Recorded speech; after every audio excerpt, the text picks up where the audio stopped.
Selçuk, ana danışanda kız susur. Hı.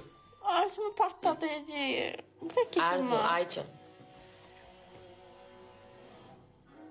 Eli. O hala tuvalette kal.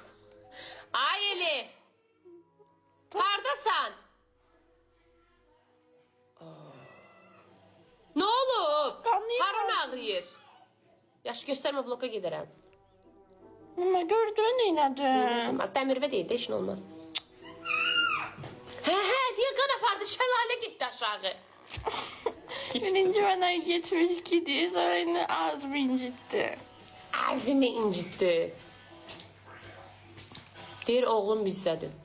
Hə, oğlu onlardadır. Hə. Onlar da məni gözləyir. Öp Naybənim. Az kes sesi vaz. Ama öpmür beni.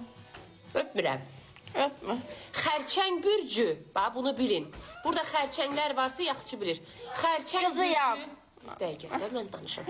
Xərçəng bürcü sevgilərini göstərmir.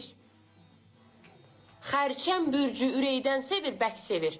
Birinin dırnaqlarına zərər gəlsə canını verər. Amma xərçəng bürcü belə eləməyi sevmir.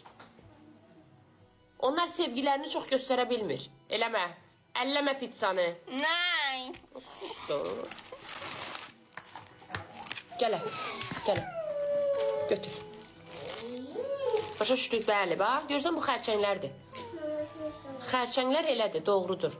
Biz çox sevgimizi göstərə bilmirik. Düzdürmürəm, ağac? Balıq da elədir. Ay, sağ. Qusik, sağ ol, atam. Balıq da elədir. Ha, gəl. Qusik, sağ ol, atam. Gəl. Ged otur bir yerdə ye. Amma tökmə yerə, otur. Ciyərim yandı. Gedin, duraq gedin şəhərə, niyə? Onda atın gəlsin, bunları qoyaq gedin.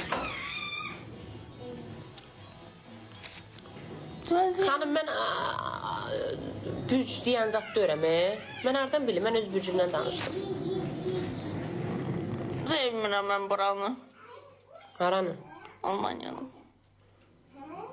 Ophelia fan. Hə, elindən yazmağın məqsədi nədir? Ay Ophelia fan.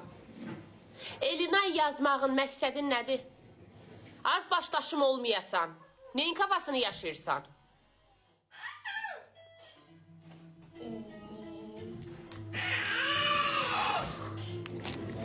Atın da Ophelia'nı bloka.